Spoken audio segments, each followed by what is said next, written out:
Digital advertising. This is an industry worth $600 billion, and it's hanging on just a few words. That's the reality as Google, the search giant, reversed its cookie policy, sending shockwaves through the advertising world. As companies prepare for an epic battle over the phrasing of a simple user prompt, the future of digital ads is at a crossroads. There are many complexities, stakes in the game, and potential fallout from this pivotal moment in digital advertising history. Welcome to That's Life, I swear. This podcast is about life's happenings in this world that conjure up such words as intriguing, frightening, life-changing, inspiring, and more. I'm Rick Barron, your host. That said, here's the rest of this story. Chrome's tracking cookie saga takes an unexpected turn as Google steps back from its plan to eradicate these digital identifiers. However, the fate of these long-standing pillars of online advertising revenue might still be sealed. Rather than taking direct action, Google is shifting the responsibility to its users. If past trends are any indication, this approach could still spell the end for tracking cookies. British regulatory bodies overseeing the process have revealed that Google intends to implement a feature allowing Chrome users to decide whether they want to accept or reject cookies. This key pivot comes after a prolonged 4-year campaign to phase out and supplant the tracking technology, an endeavor that faced numerous setbacks and resistance from advertising stakeholders. The digital publishing and ad tech sectors are awaiting details about the implementation of Google's user choice mechanism. The exact phrasing and timing of this prompt will significantly influence user opt-in rates. Consequently, the volume of data available to the industry. Marketing professionals are very apprehensive about the possibility of Alphabet's subsidiary adopting a very stringent consent prompt, reminiscent of Apple's 2021 privacy initiative. Apple's Ask App Not to Track feature, which significantly impacted the digital advertising landscape, serves as a very cautionary tale. Now, this prompt inquires whether users are willing to allow app developers to monitor their activities across various platforms. According to data from mobile analytics firm Adjust, approximately 3/4 of U.S. users choose to opt out when presented with this option. As the world's most widely used web browser and the last major platform to support cookies, Google Chrome plays a pivotal role in the global digital advertising ecosystem.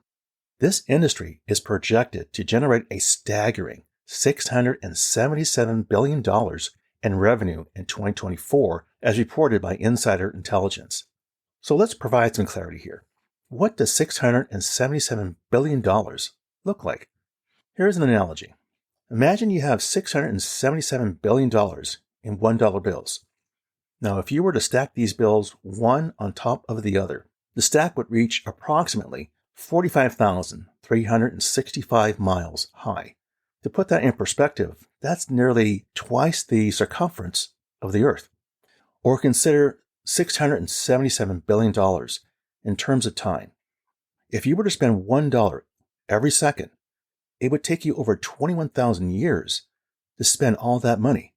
To give this more context, 21,000 years ago, the large woolly mammoths roamed the Earth, and humans were just beginning to form agricultural societies.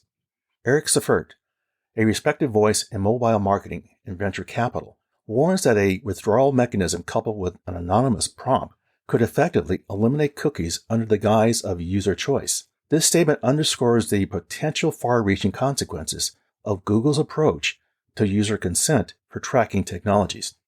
So, understanding internet cookies. So, here's a brief overview.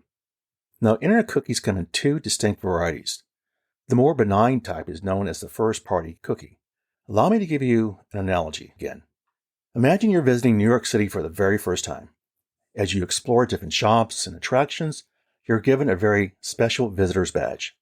This badge is like a Google cookie. The badge has your name on it and a very unique ID number. As you go from place to place, each shop or attraction you visit makes a quick note about what you looked at or bought, linking this information to your ID badge's ID number. Now, when you return to a shop you visited before, they can look at that badge and say, "Oh, welcome back. I see you were interested in our blue sweaters last time. Would you like to see our new collection? Now, similarly, other shops in the city can look at your badge and say, I see you've been to the art museum and the bookstore. You might enjoy our gallery of local artists. So in this analogy, the city is the internet. The shops and attractions are different websites. The visitor's badge is the Google cookie. The notes made by each place are the data collected about your browsing habits. Just like how the badge helps personalize your experience in New York, a Google cookie helps personalize your experience on the internet. And just as you could choose to take off your badge, you can also choose to delete or block cookies. However, it's worth noting that while this analogy helps explain the basic concept, real Google cookies are more complex and can track more detailed information across multiple websites. On the other hand, third-party cookies serve a different purpose altogether. These digital trackers follow your online journey across multiple websites, primarily to serve targeted advertisements. Whether you're browsing for kitchen utensils or any other product, these cookies enable marketeers to tailor ads to your perceived interests. It's this evasive capability that made advertising companies resist Google's initial plans to phase them out. Initially, Google announced plans to prohibit third-party cookies in its Chrome browser, citing user privacy concerns. However, the tech giant has now changed course, stating that cookies will remain, but users will have enhanced control over their usage. Now, while details are yet to be disclosed, the UK competition regulator overseeing Google's cookie strategy has revealed that users will be presented with an option to enable or disable cookies. A Google representative stated, "We're investigating an approach that prioritizes user choice." Now, this strategy may sound familiar to those who recall Apple's introduction of app tracking transparency in 2021. Currently, when iPhone users download a new application, they're often greeted with a prompt asking for permission to track their activity across other apps. In his newsletter, Mobile Dev Memo, Eric Seifert notes that most users opt for the Ask App Not to Track option, which is prominently displayed. He anticipates Google's prompt will follow a similar pattern. Eric states, and I quote, Apple's prompt wording provided users with no compelling reason to permit tracking. Users perceive no drawbacks in declining and feel their data is being safeguarded, end quote. Now, this observation suggests that Google's new approach could have significant implications for user behavior and, consequently, the digital advertising landscape. Now, different approaches to user privacy have yielded varying results. For instance, when California mandated websites to provide consumers with the option to opt out of data sales in 2020, many publishers responded by simply adding a very inconspicuous link at the bottom of their homepage, stating, "Do not sell or share my personal information." Major publishers reported that less than 1% of visitors engaged with this option. Rajiv Goel, CEO of ad tech company PubMatic, expressed the advertising industry's hope that Google will take into account the insights and obstacles encountered in previous endeavors, such as Apple's initiative. Rajiv emphasized, as we strive to innovate in ways that empower user choice and protect privacy, it's crucial to maintain the economic framework that sustains a free and open internet. Should a significant portion of Chrome users decide to opt out of cookies, it could have a very profound implication for ad tech firms and web publishers who rely on consumer data. To illustrate the potential impact, consider that Apple's tracking prompt led to Facebook suffering a $10 billion loss in 2022 alone. However, Rajiv remains optimistic about his company's position, suggesting that advertisers will likely redirect their spending to alternative targeting channels, such as streaming and retail media. At a recent conference call with ad tech executives, Google representative Alex Cohn revealed that the company had yet to finalize the language and implementation timeline for its new cookie opt-out feature. This information was disclosed in meeting minutes revealed by the Wall Street Journal. Cohn assured attendees that Google will continue developing and testing its privacy sandbox, an array of cookie alternatives. When approached for a comment, a Google spokesperson referred to the company's recent blog post, which mentioned exploring a strategy that prioritizes user's choice. The cookies under scrutiny are snippets of code that monitor users' online behavior across various websites, enabling marketeers to deliver targeted advertisements and assess their effectiveness. These differ from first-party cookies, which store basic information like login details for particular sites. While Chrome users can currently opt out of cookies, only about 8% do so, according to ad tech firm Index Exchange. This low percentage may be due to the option being buried in browser settings. The UK's competition regulator, which is overseeing Google's cookie policies, has stated it will carefully evaluate the company's new approach and seek industry feedback. Google has committed to collaborating with the regulator on any changes and plans to implement them globally.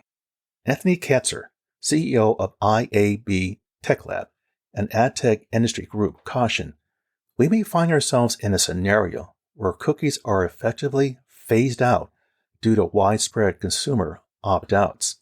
Now, what are the implications for Google's business model? Marketing technology professionals are keen to understand if Google will apply the same level of transparency to its data collection practices for web searches and YouTube viewing habits. Some industry insiders suggest that if not, this move could potentially favor Google's position in the market. Jeff Green, CEO of The Trade Desk, a Google competitor in the ad tech space, commented on the unpredictability of Google's next steps. He said, and I quote, "They're navigating a complex landscape, trying to balance privacy advocacy with monetizing their proprietary content like YouTube, all while addressing regulatory concerns." End quote. Google has stated its commitment to avoid preferential treatment of its own products as per its agreement with the UK's Competition and Markets Authority. Meanwhile, web publishers have been proactively developing systems and strategies to gather user information, anticipating the eventual phase-out of cookies.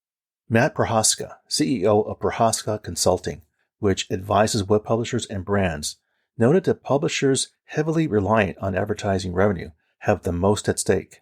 They're currently assessing the potential impact on their earnings if Google implements prompts similar to Apple's.